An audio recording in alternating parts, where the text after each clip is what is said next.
enemies to public liberty, war is perhaps the most to be dreaded, because it comprises and develops the germ of every other. War is the parent of armies. From these proceed debts and taxes, and armies and debts and taxes are the known instruments for bringing the many under the domination of the few. In war, too, the discretionary power of the executive is extended. Its influence in dealing out offices, honors, and emoluments is multiplied. And all the means of seducing the minds are added to those of subduing the force of the people. There is also an inequality of fortunes and the opportunities of fraud growing out of a state of war and degeneracy of manners and of morals. No nation could preserve its freedom in the midst of continual warfare. It should be well understood that the powers proposed to be surrendered by the Third Congress to the executive were those which the Constitution has most jealously appropriated to the legislature.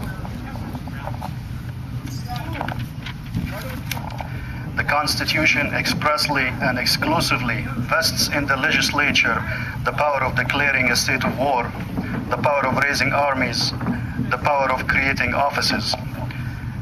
A delegation of such powers to the President would have struck not only at the fabric of our Constitution, but at the foundation of all well-organized and well-checked governments.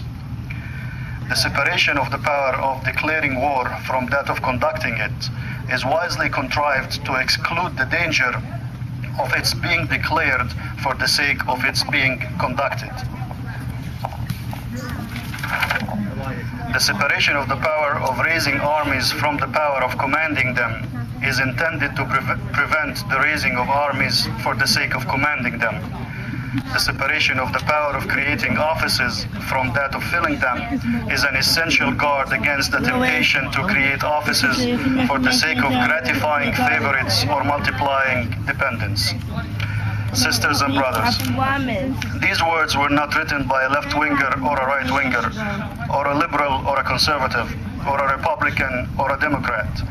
They were not written a few years ago by a faint-hearted pacifist. They were written 215 years ago by a former colonel in the Virginia militia who later became the commander-in-chief and fought the War of 1812.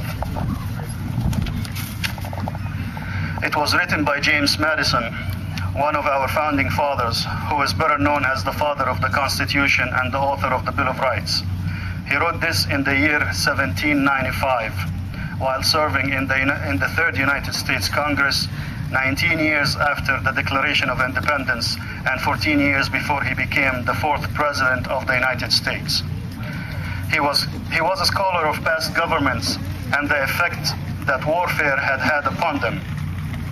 3 years later, in 1798, he wrote a letter to the then Vice President of the United States, Thomas Jefferson, where he lamented the problems in creating a government that protected the country, yet maintained the proper respect for individual liberty by saying, "The management of foreign relations appears to be the most susceptible to abuse of all the trusts committed to a government, because they can be concealed or disclosed in such parts and at such times as will best suit particular views, and because the body of the people are less capable of judging and are more under the influence of prejudices on that branch of their affairs than of any other. Perhaps it is a universal truth that the loss of liberty at home is to be charged to provisions against danger, real or pretended, from abroad. Sisters and brothers, more than 5,400 American soldiers and 1.4 million civilians died in Iraq, Afghanistan, and Pakistan.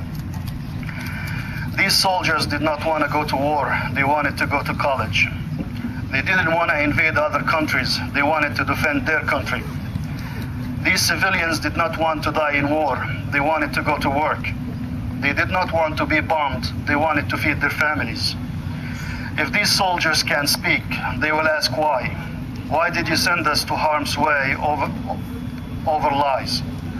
Why did you make us leave our loved ones to go and kill others' loved ones?